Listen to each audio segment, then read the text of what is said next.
Tony Achayans gold.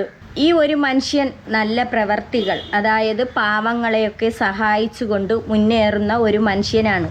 ഇടക്കാലത്ത് വെച്ച് തന്നെ അച്ചായനെ കുറിച്ച് ഓരോ അപവാദങ്ങൾ പറഞ്ഞുണ്ടാക്കുകയും സായി എന്ന് പറയുന്ന ആള് അച്ചായനെ പറ്റി ഒരുപാട് അപവാദങ്ങളൊക്കെ പറഞ്ഞുണ്ടാക്കി അച്ചായൻ കള്ളത്തരമാണ് കാണിക്കണത്, ഇതൊക്കെ ജനങ്ങളുടെ പ്രീതി പിടിച്ചു പറ്റാനാണ് എന്നൊക്കെ പറഞ്ഞുകൊണ്ടൊക്കെ രംഗത്ത് വന്നായിരുന്നു. മീഡിയയിലും ഇത് ചർച്ചാ വിഷയങ്ങളാക്കി. അച്ചായൻ ഒരുപാട് സഹായങ്ങൾ പാവപ്പെട്ട ജനങ്ങൾക്ക് ചെയ്തു കൊടുക്കാറുണ്ട്. ഈ സഹായങ്ങൾ ചെയ്തു കൊടുക്കുന്നത് മറ്റുള്ളവർക്ക് പിടിക്കുന്നില്ല. സ്വർണ്ണ വ്യാപാര സ്ഥാപനങ്ങളിൽ നിന്നൊക്കെ കിട്ടുന്ന ഈ വരുമാനങ്ങൾ കൊണ്ടാണ് അച്ചായൻ ഇങ്ങനെയുള്ള പാവങ്ങളെ സഹായിക്കാനായിട്ട് ഇറങ്ങുന്നത്. ഇത് കണ്ട് കുറച്ച് ജനങ്ങളുണ്ട്, കുരുപൊട്ടുന്ന കുറേ പേര്. എങ്കിന്നാ നിങ്ങൾ കൊടുക്ക്, നിങ്ങൾക്ക് കൊടുക്കാനും വയ്യ, ഒരാളെ സഹായിക്കണോരെ ഉപദ്രവിക്കാതിരിക്കുക. അല്ലെങ്കിൽ തന്നെ നിങ്ങൾ എന്തോ ചെയ്യണം, ഇങ്ങനെയുള്ള പാവപ്പെട്ട ജനങ്ങളെ സഹായിക്കാനായിട്ട് മുന്നിട്ട് ഇറങ്ങണം. ഇത് ഒന്നിനും നിങ്ങൾക്ക് വയ്യ. നിങ്ങൾക്ക് നിങ്ങളെ പോക്കറ്റിൽ ഇരിക്കണ പണം എടുത്ത് മറ്റുള്ളവന് ഇല്ലാത്ത പാവങ്ങൾക്ക് കൊടുക്കാനും വയ്യ. കൊടുക്കുന്നവരെയെങ്കിലും ഉപദ്രവിക്കാതിരിക്കുക. ഇതേ എനിക്ക് പറയാനുള്ളൂ. ഈ സഹായങ്ങൾ ചെയ്യുന്നത് ചില വീട്ടിലുള്ള സ്ത്രീകളെ കൊണ്ട് മറ്റുള്ളവർ അസൂയ മൂത്തുകൊണ്ട് അച്ചായൻ അങ്ങനെയാണ് ഇങ്ങനെയാണെന്നൊക്കെ പറഞ്ഞ് ഈ സ്ത്രീകളെ കൊണ്ടൊക്കെ ചെയ്യിക്കുന്നവരുണ്ട്. വീട് വെച്ച് കൊടുക്കാമെന്ന് പറഞ്ഞ് അതിന് മുന്നിട്ട് ഇറങ്ങിയിട്ട് അച്ചായൻ അങ്ങനെ പറ്റിച്ചു ഇങ്ങനെ പറ്റിച്ചു എന്നൊക്കെ പറയുന്നതുണ്ട്.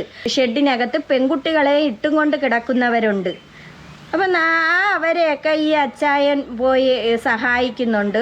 പൈസ കൊടുത്തായിരുന്നാലും അവർക്ക് വീട് വെച്ചായിരുന്നാലും ഒരുപാട് സഹായങ്ങൾ ചെയ്യുന്നുണ്ട്. അപ്പം ഇങ്ങനെ സഹായങ്ങൾ ചെയ്യുന്ന മനുഷ്യനെ ഇല്ലാതാക്കുവാൻ വേണ്ടി കുറച്ച് പേര് ഇറങ്ങിയിട്ടുണ്ട്, കുരു പൊട്ടിക്കൊണ്ട്. രണ്ട് പെൺകുട്ടികൾ ട്വിൻസാണ്, ഇരട്ട പിള്ളേരാണ്. അവർ ഇവിടെ പഠിത്തം പോലും, അതായത് പഠിക്കാൻ പോലും ആവതില്ലാതെ ഇവിടെ വീട്ടിൽ തന്നെ നിൽക്കുവാണ്. അപ്പോൾ ആരും അറിയുന്നില്ല. അതുപോലെ ചേട്ടൻ വികലാംഗനാണ്. ലോട്ടറി കച്ചവടമായിരുന്നു. ഇപ്പോൾ വണ്ടി കംപ്ലൈന്റ് ആയതുകൊണ്ട് കച്ചവടത്തിന് കുറച്ച് പോകുന്നു. പിന്നെ എന്താ വരുമാനം ഇപ്പം?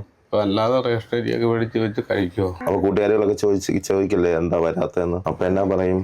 എന്തോ പറയണമെന്ന് ഞങ്ങൾക്ക് അറിയത്തില്ല. കുഞ്ഞിലേ മുതൽ ഞങ്ങള് ഒറ്റയ്ക്ക, ഞങ്ങൾക്ക് അമ്മയില്ല, അച്ഛൻ മാത്രമേ ഉള്ളൂ. ഞങ്ങൾക്ക് പഠിക്കാനാണെങ്കിൽ ആരും സഹായിക്കത്തും ഇല്ല. ഇത്രയും 16 വയസ്സ് ആരും ഞങ്ങളെ സഹായിക്കാൻ ഇതുവരെ വന്നിട്ടില്ല. ഇവിടെ തന്നെ വെക്കുന്നത്, എല്ലാം ഇവിടെ തന്നെ വെക്കുന്നത്. കറി അച്ഛന് കച്ചവടം ഉണ്ടെങ്കിൽ മാത്രം മീൻ മേടിച്ചോണ്ട് മീൻ കറി വെക്കും. ഞങ്ങള് വർഷത്തിലൊക്കെ കഴിക്കുന്നത്. കഷ്ടം, വർഷത്തിലേ കഴിക്കുന്നുള്ളത് കേട്ടോണം. ഞാൻ ചിക്കനും മീനും എപ്പോഴാണ് കഴിക്കുക, എത്ര നാളായി കഴിച്ചിട്ടെന്ന് ചോദിച്ചപ്പോൾ വർഷത്തിലേ ഞങ്ങൾ കഴിക്കുന്നുള്ളൂ. ഡ്രസ്സും കാര്യങ്ങളൊക്കെ 2 ഇരട്ട കുട്ടികളാണ്. അവർക്ക് 16 വയസ്സോ അങ്ങനെ എങ്ങാണ്ടായ കുട്ടികൾ തന്നെ പറയുന്നുണ്ട്. അമ്മയില്ല, അച്ഛന് സുഖമില്ലാത്ത ഒരാളാണ്. ലോട്ടറി കച്ചവടം ചെയ്താണ് ആ കുട്ടികളെ കാര്യങ്ങൾ, അവരെ വിദ്യാഭ്യാസം, അവരെ ഡ്രസ്സ്, ആഹാരം ഇതെല്ലാം നോക്കുന്നത്. ആ വീട് തന്നെ കണ്ടാൽ നമുക്കറിയാം അത്ര കഷ്ടതയിലാണ് അവർ കിടക്കണത്. അപ്പോൾ ഈ ഒരു അച്ഛൻ്റെ വരുമാനം കൊണ്ടാണ് ഈ കുട്ടികൾ ഇത് കഴിഞ്ഞു പോണത്. അതിൻ്റെ ബന്ധുക്കാർ തിരക്കുന്നില്ല, നിങ്ങൾ എങ്ങനെ കിടക്കുന്നെന്ന് തിരക്കുന്നില്ല. ആരെങ്കിലും തിരക്കുന്നുണ്ടോ? ഇത്രയും നാൾ ഇതേ കണക്ക് കിടന്നിട്ട് ഒരു മനുഷ്യൻ പോലും ഈ കുട്ടികളെ കാര്യം ഒന്ന് അന്വേഷിക്കാൻ ആരും ചെന്നിട്ടില്ല. പിന്നെ ഈ ജനങ്ങളിരുന്ന് ഘോരഘോരം പ്രസംഗിക്കും. ഓ അച്ചായൻ അത് ചെയ്തു, അച്ചായൻ തട്ടിച്ചോണ്ട് പോയി, വെട്ടിച്ചോണ്ട് പോയി എന്നൊക്കെ പറഞ്ഞുകൊണ്ട്. ഈ പറയുന്ന നിങ്ങൾ ആരെങ്കിലും കൊടുക്കുമോ? ഈ സായിയുടെ അടുത്തൊക്കെയാണ് ചോദിക്കണ. സായിയൊക്കെ ഇരുന്ന് പ്രസംഗിക്കുമല്ലോ, അച്ചായൻ അങ്ങനെ പറ്റിച്ചു, അച്ചായൻ്റെ എന്തേന്ന് സ്വർണ്ണ വ്യാപാര സ്ഥാപനങ്ങൾ ജനങ്ങൾ അറിയാൻ വേണ്ടിയിട്ടാണ്, അതിൻ്റെ ബിസിനസ് നടക്കാൻ വേണ്ടിയിട്ടാണ് അച്ചായ ഇത് കാണിക്കണത്, കള്ളനാണ്, എന്തൊക്കെയോ വിളിച്ച് പറയുന്നുണ്ട്. ഈ സായിയുടെ പോക്കറ്റിൽ നിന്ന് 5 പൈസയെങ്കിലും ഇങ്ങനെയുള്ള പാവങ്ങൾക്ക് കൊടുക്കുമോ സായി? നിങ്ങളെ കൊണ്ടൊക്കെ പറ്റുമോ കൊടുക്കാൻ? പിന്നെ നിങ്ങളൊന്നും പറയാതിരിക്കുക. ഇങ്ങനെ സഹായിക്കുന്ന ഒരു മനുഷ്യനെ ഇല്ലാതാക്കാതിരിക്കുക. ഇടയ്ക്ക് വെച്ച് തന്നെ അച്ചായൻ ഒരുപാട് വിഷയങ്ങളായി അച്ചായൻ അത് ഇനി ഞാനിത് ചെയ്യുന്നില്ല, ചാരിറ്റി ചെയ്യുന്നില്ല എന്ന് പറഞ്ഞുകൊണ്ട് അച്ചായൻ രംഗത്ത് വന്നപ്പോൾ ആ പാവങ്ങളൊക്കെ കരഞ്ഞ് വിളിച്ച് കാലിൽ വീണ് അച്ചായ ഞങ്ങളെ സഹായിക്കണേ എന്ന് പറഞ്ഞുകൊണ്ട്. അത് പൈസ ഉണ്ടെങ്കിൽ ഞങ്ങൾക്ക്, അല്ലാതെ അച്ഛന് പെൻഷൻ വരുമ്പോഴൊക്കെ മേടിച്ച് തരും. നിങ്ങൾ പ്രതീക്ഷിച്ചിരുന്നോ ഞാൻ നിങ്ങളുടെ മുമ്പിൽ വരുമെന്ന്? ഒരിക്കലും പ്രതീക്ഷിച്ചിട്ടില്ല. എന്ത് തോന്നി? ഞങ്ങൾക്ക് ഒരു ദൈവം ഞങ്ങൾക്ക് വന്നതുപോലെ ഞങ്ങൾക്ക് തോന്നി. ഇത് ഞങ്ങൾ കുളിക്കുന്ന, ഇതാണ് ഞങ്ങളുടെ ബാത്റൂം. ഞങ്ങൾക്ക് ഇതേ ഉള്ളൂ. ബാത്റൂം ഇത് തുറന്നു കഴിഞ്ഞാ അങ്ങേയറ്റം കാണാമല്ലോ. 16 വയസ്സുള്ള പെൺകുട്ടികളാണ്. ഇവർ കുളിക്കുന്ന ബാത്റൂമാണ് നിങ്ങൾ കണ്ടു കാണും. ഇപ്പം ഈ ബാത്റൂമിൽ എന്ത് വിശ്വാസം? അവരാരെടുത്ത് പരിഭവം പറയും? ആരെടുത്ത് ഈ കുട്ടികൾ പരാതി പറയും? അവർക്കാരുമില്ല, ഒന്നും കൊടുക്കാൻ അവർക്കാരുമില്ല. ആ പാവപ്പെട്ട മനുഷ്യൻ, ആ അച്ഛൻ ഇഴഞ്ഞിഴഞ്ഞു പോയാണ് ആ ലോട്ടറി വിൽക്കണത്. ഇതൊക്കെ കണ്ട ഇങ്ങനെയൊക്കെ നിങ്ങൾക്കൊക്കെ പറയാൻ തോന്നണല്ലോ എന്ന് ഓർമ്മിക്കുമ്പോൾ വല്ലാത്ത സങ്കടമുണ്ട്. ഇവർ കുളിക്കും. 16 വയസ്സുള്ള കുട്ടികൾ കുളിക്കുന്ന ബാത്റൂമാണ് നമ്മൾ കാണുന്നത്. കഷ്ടം. ഞങ്ങൾ ഇത്രയും വയസ്സായി, 16 വയസ്സ്, ഞങ്ങൾ കൊച്ചിലെ മുതൽ ഇവിടെ തന്നെയാണ് കുളിക്കുന്നതൊക്കെ. ഞങ്ങൾ ആരും ഇതുവരെ ഇതൊന്നും കെട്ടിത്തരാൻ പോലും ആരും മനസ്സ് കാണിച്ചിട്ടില്ല. ഞങ്ങൾ രണ്ടുപേരും ഉണ്ട്. ഞങ്ങൾ രണ്ടുപേരും അങ്ങനെ പിടിച്ചു വെച്ചിട്ടാണ് ഇതൊക്കെ കെട്ടുന്നത്. അതുകൊണ്ട് ഞങ്ങൾ ഇവിടെ കുളിക്കുന്നു. നിങ്ങൾക്ക് പേടിയില്ലേ കുളിക്കുമ്പോൾ? ഞങ്ങൾ പേടിയുണ്ട്. ഇവിടെ പറ്റുന്നതിൽ അഡ്ജസ്റ്റ് ചെയ്ത് പോകുന്നു. CC ഇട്ടെടുത്ത വണ്ടി അത് കംപ്ലൈൻ്റ് ആയി, CC പോലും മുടക്കമായി കിടക്കുക. ഇങ്ങനെ എനിക്ക് കച്ചവടത്തിന് പോകാനും പറ്റുന്നില്ല. ഇവരെ പഠിപ്പിക്കണ്ടേ നമുക്ക്? ഇവർക്ക് നല്ലൊരു വീട് വേണ്ടേ? ഈ പ്രായപൂർത്തിയായ കുട്ടികൾ കുളിക്കുന്ന ബാത്റൂം നിങ്ങൾ കണ്ടിട്ടുണ്ടാവും. ആ ബാത്റൂം മതിയോ? അവർക്കും കുളിക്കണ്ടേ? ഒന്ന് സ്വസ്ഥമായിട്ട് പേടിക്കാതെ വിശ്വസിച്ച് കുളിക്കണ്ടേ? ഇതൊക്കെ വേണം. നമ്മളെപ്പോലെ ഉള്ളവരുമായാണ് ഇതെല്ലാം ചെയ്യാം. ഇവരെ നമ്മൾ സംരക്ഷിക്കണം. ഇവർക്കുള്ള കാര്യങ്ങൾ നമ്മൾ ചെയ്തു കൊടുക്കണം. 2 ലക്ഷം രൂപ ഞാൻ തരുവാണ്. എന്തിനാ? ഞങ്ങൾക്ക് പഠിക്കാനും അച്ഛൻ്റെ കാര്യങ്ങൾ നോക്കാനും വേണ്ടി. ഈ 2 ലക്ഷം രൂപ പിടിച്ച് ഒരു 6 ലക്ഷം രൂപയും കൂടെ അങ്ങ് തരുവാണ്. ഇതെന്തിനാ? വീടൊക്കെ ശരിയാക്കാനും ഞങ്ങൾക്ക് നല്ലൊരു ബാത്റൂമിന്. ആ കൊച്ചു ആദ്യം പറഞ്ഞു വീട് നന്നാക്കുന്ന കാര്യം പറഞ്ഞാൽ വീട് പണിയുന്ന കാര്യം പറഞ്ഞപ്പോഴേ ഈ മോൾ ആദ്യം പറഞ്ഞ കാര്യമാണ് ഞങ്ങൾക്ക് നല്ലൊരു ബാത്റൂം എന്ന്. അപ്പൊ എന്തുമാത്രം ബുദ്ധിമുട്ടാണ് ആ ബാത്റൂമിൽ ഇവർ രണ്ടുപേരും പോകുന്നത്. കണ്ട, ഇതൊക്കെയാണ് 2 ലക്ഷം രൂപ കൊടുത്തു. എന്തിനാണ്? അവർക്ക് ഭക്ഷണം കഴിക്കാനും അച്ഛൻ്റെ കാര്യങ്ങളൊക്കെ. സുഖമില്ലാത്ത അച്ഛനാണ്.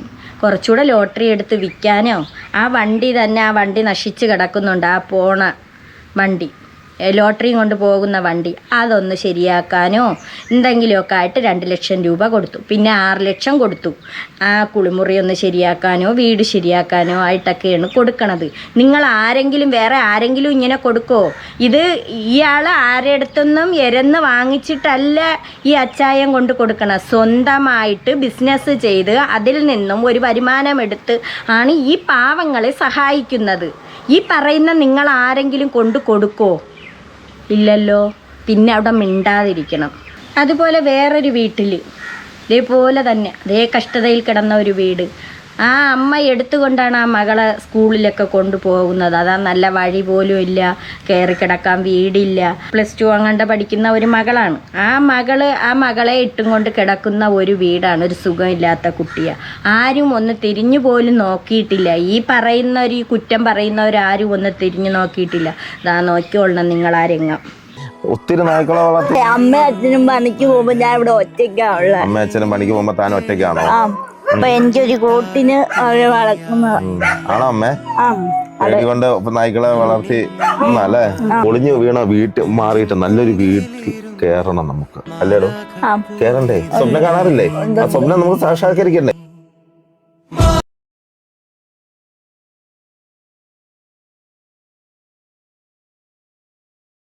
സന്തോഷായില്ലേ? സന്തോഷായോ? നല്ല വീടല്ലേ? സന്തോഷായി. ഇത്ര നല്ലൊരു വീട് പ്രതീക്ഷിച്ചിരുന്നു? ആക്കാന്ന് മാത്രമല്ലേ എന്നോടൊന്ന് പറഞ്ഞുള്ളൂ. പക്ഷെ നല്ലൊരു വീട് ഞാൻ പറഞ്ഞു തന്നില്ലേ? ഒരുപാട് നന്ദിയുണ്ട്. ഞാൻ ഇത് കോട്ടയം അയർക്കുന്ന എന്ന് പറയുന്ന സ്ഥലമാണ്. ഇതാണ് എൻ്റെ ജന്മസ്ഥലം. ശരിക്കും ഞാൻ ഒന്ന് അങ്ങോട്ടും ഇങ്ങോട്ടും അനങ്ങാൻ പോലും പറ്റാത്ത ആളാണ്. അച്ചായൻ ചെന്നു ആ വീട് കണ്ട്, ചോർന്നൊലിക്കുന്ന ഒരു വീട്, അതിൻ്റെ മേൽക്കൂര ആവട്ടെ ഒന്നുമില്ല, ചെറിയൊരു കട്ട കൊണ്ട് മാത്രം മറച്ച്, അതിന് കുളിറൂമില്ല, ഒന്നുമില്ല. അത് കണ്ട് 3 മാസങ്ങൾക്കകത്ത് വെച്ച് അച്ചായൻ ഒരു വീട് പണിഞ്ഞു കൊടുത്തു. എന്നിട്ട് അവിടെ നിന്ന് അച്ചായൻ സ്വന്തമായിട്ട് പാല് കാച്ചി സ്വന്തമായിട്ട് നോക്കിക്കൊള്ളണം അവർക്ക് കൊടുക്കും.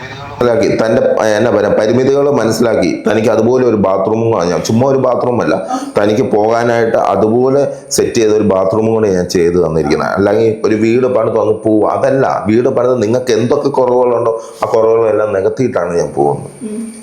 ഒരുപാട് നന്ദിയുണ്ട്. കാരണം എന്റെ സൈഡ് കറങ്ങായതുകൊണ്ട് അയാളുടെ സഹായം ഇല്ലാതെ എനിക്ക് പോകാൻ പറ്റത്തില്ല. ഒരു സൈഡ് പിടിച്ചാൽ എനിക്ക് പോകാൻ പറ്റുള്ളൂ. ബാത്റൂമിൽ എനിക്ക് തന്നെ ബാത്റൂമിലൊക്കെ പോകാൻ പറ്റും. സന്തോഷായില്ലേ?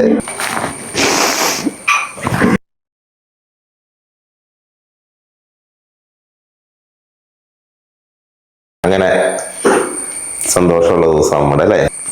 അമ്മ വിളിച്ചോളൂ. സന്തോഷമായില്ലേ?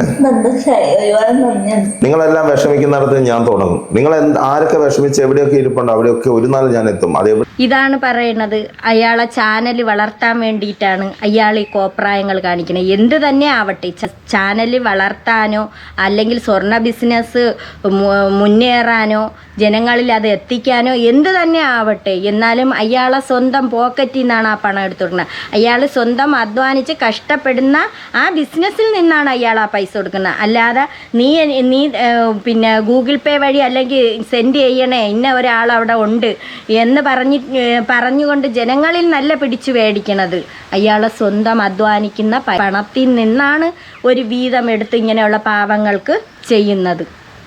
ആ മോക്ക് തന്നെ എന്തൊരു സന്തോഷമായി ഇതൊക്കെ കണ്ടപ്പം. അതിനൊരു വീടായി, അതിന് ടോയ്ലറ്റ് അതിൻ്റെ സൗകര്യത്തിനനുസരിച്ച് വെച്ച് കൊടുത്തു. ഇതാണ് പറയണത്, ദൈവത്തിൻ്റെ കരങ്ങൾ പോലെയാണ് ഈ മനുഷ്യൻ. എല്ലാവർക്കും പാവപ്പെട്ട ജനങ്ങളുടെ ദൈവമാണ്. അതിനെ ഇല്ലാതാക്കാനായിട്ട് കുറേ എണ്ണം ഇറങ്ങിയിട്ടുണ്ട്. ഞാൻ ഒരു ന്യൂസ് കണ്ടു, ഒരു സ്ത്രീ വന്ന് കിടന്ന് പ്രസംഗിക്കുന്നുണ്ട്. അച്ചായൻ അങ്ങനെയാണ് ഇങ്ങനെയാണ് 10 ലക്ഷം കൊടുക്കാമെന്ന് പറഞ്ഞ് 10 ലക്ഷം കൊണ്ടുവന്ന് കയ്യിൽ വെച്ചിട്ട് 2 ലക്ഷം രൂപ ചെലവിനെന്നും പറഞ്ഞു കൊണ്ടുവന്ന് കൊടുത്തിട്ട് ബാക്കി 8 ലക്ഷം കൊണ്ടുപോയിട്ട് പിന്നെ അതിൽ നിന്ന് 2 ലക്ഷം എടുത്ത് അവരെ വീടിന് എന്തേലും കട്ടയും കണ്ട കെട്ടിത്തന്നതേ ഉള്ളൂ എന്ന് പറഞ്ഞുകൊണ്ട് വന്നിരുന്ന ആ സ്ത്രീ ഭയങ്കരമായിട്ട് പ്രസംഗിക്കുന്നുണ്ട്. മീഡിയക്കാരെ വിളിച്ചുകൊണ്ട് വന്ന് അവരെടുത്ത് പറയുന്നുണ്ട്. പിന്നെ സായിയെ കൊണ്ട് വീഡിയോ ചെയ്യിച്ചെന്ന് പറയുന്നുണ്ട്. ഈ സ്ത്രീ മനഃപൂർവ്വം ഇങ്ങനെയുള്ള ചാരിറ്റി ചെയ്യുന്നത് ഇല്ലാതാക്കുവാൻ വേണ്ടി ഈ സ്ത്രീയെ ഇറക്കിയിരിക്കുന്നതായിട്ടാണ് എനിക്ക് തോന്നുന്നത്. അപ്പം ആ വീഡിയോ ശകലം കാണാം. അത് അന്ന് ഈ വീടിന്റെ ഇപ്പൊ ഈ കാണുന്ന രീതിയിലുള്ള ഈ ഭിത്തിയൊന്നും വെച്ചിട്ടില്ല, തറ മാത്രമേ ഉള്ളൂ. തറ പണിതിട്ടിരിക്കുവാണ്. ജയം വരുമ്പോഴും കണ്ട ഒരു സംഭവമാണ് ഈ തറ ഈ പണിതിട്ടിരിക്കുന്നത്. തറ പണിയാൻ വേണ്ടി നമുക്ക് എവിടെ നിന്നായിരുന്നു അന്ന് പൈസ ഉണ്ടായിരുന്നു? ലൈഫിന്റെ അകത്തായിരുന്നു. അതിനകത്ത് നിന്ന് എനിക്ക് 40 രൂപ കിട്ടിയതാണ്. ലൈഫ് മിഷന്റെ പദ്ധതിന്റെ സംസ്ഥാന സർക്കാരിന്റെ 40 രൂപ കിട്ടിയതാണ്. അപ്പൊ ആ സ്കീമിന്റെ കഴിഞ്ഞു, ഭരണം മാറിയപ്പോ പിന്നെ അതിൽ നിന്നൊന്നും കിട്ടാനില്ല. അപ്പോഴങ്ങനെ പറഞ്ഞ അത് കഴിഞ്ഞാണ്. 40,000 രൂപയ്ക്കാണോ തറ കിട്ടിയത്? അല്ല, വേറെ കടം മേടിച്ചു. 40,000 രൂപയ്ക്ക് തീരത്തില്ല കടം. 4 ലോഡ് കല്ല വാനം വെട്ടി ഇറക്കി കഴിഞ്ഞപ്പോ ഈ 40,000 രൂപ ലൈഫ് പദ്ധതിയിൽ നിന്ന് 40,000 കിട്ടി. പിന്നെ വേറെ ഭരണം വന്നപ്പോൾ പിന്നെ അതങ്ങ് പോയി എന്നാണ് ഇവർ പറയണത്. ഇത് അച്ചായനെ അവർ അറിയിച്ചു. അതിനുശേഷമാണ് അച്ചായൻ വരുന്നത്. വന്ന് 10 ലക്ഷം രൂപ അച്ചായനും അച്ചായൻ്റെ കൂടെ ഉള്ളവരും കൂടെ ചേർന്ന് വന്നിട്ട് 10 ലക്ഷം രൂപ ഈ സ്ത്രീയുടെ കയ്യിൽ കൊടുത്തിട്ട് 2 ലക്ഷം രൂപയാണ് ചെലവിനെടുക്കാനായിട്ട് പറയുന്നത്. അവരെ കാര്യങ്ങൾക്ക് എടുക്കാനായിട്ട് അവർ പറയുന്നുണ്ട്. എന്നിട്ട് ബാക്കി 8 ലക്ഷം കൊണ്ട് അവർ പോയെന്നാണ് ഈ സ്ത്രീ പറയണത്. പോയിട്ട് വീഡിയോയിൽ കാണിക്കാൻ വേണ്ടിയാണ് ഇങ്ങനെ കൊണ്ടുവന്നത് എന്നും അച്ചായനെ വെറും മോശക്കാരനാക്കിയിട്ട് ഈ സ്ത്രീ സംസാരിക്കുന്നുണ്ട്. എന്നിട്ട് ആ 8 ലക്ഷം കൊണ്ടുപോയിട്ട് ആ 2 ലക്ഷം രൂപയാണ് പിന്നെ ഈ മോളിലോട്ട് കെട്ടാനായിട്ട് കൊടുത്തതെന്നു. കഴിഞ്ഞപ്പോ 1 ലോഡ് കല്ലിന് 9,500 രൂപയോ. അവിടുന്ന് ചുമ്മി ഇവിടെ കൊണ്ടുവരുന്നതിന് നമ്മൾ വേറെ പൈസ കൊടുക്കണം. അങ്ങനെയാണ് ഇതിന് 1 ലക്ഷം രൂപയ്ക്ക് ചെല്ലുവാനുമായി തറ കെട്ടിയപ്പോ തന്നെ. അപ്പൊ ഈ അച്ഛൻ വന്ന് കാണുത്തരം ഈ ലൈഫിന്റെ അകത്ത് കിട്ടിയ വീടിന്റെ അകത്ത് കെട്ടിയിട്ടേക്കുമായിരുന്നു. എന്നിട്ട് അവര് നിങ്ങൾക്ക് ഈ 10 ലക്ഷം രൂപയുടെ ചെക്ക് തന്നു. 10 ലക്ഷം രൂപയുടെ ചെക്ക് തന്നിട്ട് ചെങ്ങന്നൂര് ചെക്ക് ഞങ്ങൾ മാറി. പിറ്റേ ദിവസം ആരെങ്കിലും കൂടെ വന്നു? വന്നു. അച്ചായന്റെ കൂടെയുള്ള അഖിലെന്ന് പറയുന്ന ആളും വേറെ ഒരു ഇച്ചിരി വണ്ണോളി ഒരു കറുത്തിട്ടുള്ള ഒരു പയ്യനും കൂടെ വന്നു. ആരെങ്കിലും വന്നോന്നൊക്കെ ചോദിച്ചിരിക്കണം. മുമ്പേ ഈ സ്ത്രീ ഇവരെ വിളിച്ചിട്ട് എല്ലാ കാര്യങ്ങളും പറഞ്ഞ് ഒത്തുതീർപ്പാക്കിയാണ് ഇവിടെ വന്നത്. അതാണ് ആ ആള് എടുത്തെടുത്ത് ചോദിക്കുന്നുണ്ട്, ആരെങ്കിലും അച്ചായന്റെ കൂടെ വന്നോ എന്ന്. എല്ലാം പറഞ്ഞ് ഒപ്പിച്ച് വന്ന് നിന്നുകൊണ്ടാണ് ഇത്രയും സംസാരിക്കുന്നത്. മനസ്സിലാവും. ആ പയ്യനും കൂടെ കാറേ വന്ന് ചെങ്ങന്നൂരിൽ നിന്ന് ചെക്ക് അവിടെ മേളിൽ ഒരു സ്ത്രീയുടെ കയ്യിലാണ് കൊടുത്തത്. അവരെന്നേരം ചെക്കും കൊണ്ട് വരാൻ താമസിച്ചു. പിറ്റേ ദിവസം പിന്നെ ചെക്ക് മാറാൻ പറ്റിയേ. ആ ചെക്ക് മാറി ഈ തറക്കകത്ത് വന്നിട്ട് 8 ലക്ഷം രൂപ അഖിലാണ്. അപ്പം അവരെന്തോ ഒരു പേപ്പർ എടുത്ത് വായിച്ച് കാണിച്ചു. ഇതുപോലെ ഇന്ന ആൾക്ക് ഇന്നൊരു ഇത്ര രൂപ മംഗലത്ത് വീട്ടിൽ വെച്ച് കൊടുത്ത് മംഗലം താമസിക്കുന്ന അമ്പിളി രാജപ്പൻ എന്ന് പറയുന്ന ആളിന് വീട് വെക്കാൻ 2 ലക്ഷം രൂപ കൊടുത്തിട്ടുണ്ടെന്ന് അച്ചായന്റെ ഒരു എഗ്രിമെന്റ് ഉണ്ട്. ആ എഗ്രിമെന്റ് വായിച്ച് കേൾപ്പിച്ച് അതിന്റെ ഒരു കോപ്പി എനിക്ക് തന്നിട്ടില്ല. ഒപ്പിടിച്ചോ? ആ ഒപ്പിടിച്ച് ഒപ്പ് പിടിച്ച പേപ്പറുമായിട്ടാണ് ഈ അഖിലെന്ന് പറയുന്ന ആള് പോയത്. എന്റെ കയ്യിൽ അതിന്റെ കോപ്പി തന്നിട്ടില്ല. അപ്പൊ ഞാൻ ഈ പൈസ ഇങ്ങനെ മേടിച്ച് വെച്ചിട്ട് അന്നേരം തന്നെ ഈ 10 ലക്ഷം ഞാൻ മേടിച്ച് എൻ്റെ കയ്യിൽ വെച്ചിട്ട് അതിലെന്നെ 2 ലക്ഷം രൂപ തന്നു. അച്ചായം 2 ലക്ഷം രൂപ ചേച്ചിയുടെ കയ്യിലേക്ക് തന്നു. ഇത് മരുന്നിനും ആഹാരത്തിനും ഉള്ള പൈസയാണെന്ന് പറഞ്ഞു. ഈ 8 ലക്ഷം വന്ന് മേടിച്ചിട്ട് സോജപ്പൻ എന്ന് പറയുന്ന ആൾ ഇങ്ങനെ ചേർത്ത് പിടിച്ചിട്ട് ചേട്ടനോട് പറഞ്ഞിട്ട് കവർ തരാം. അഖില് കൊണ്ടുവന്ന ആളാ. ചങ്ങനാശ്ശേരിയില്ല വീടെന്ന് പറഞ്ഞു. കൃത്യമായിട്ട് എനിക്ക് അറിയത്തില്ല. ഈ അച്ചായന്റെ വീട് പണിത് കൊടുക്കുന്നത് ഇതുപോലുള്ള ആൾക്കാരെ നിർത്തിയാ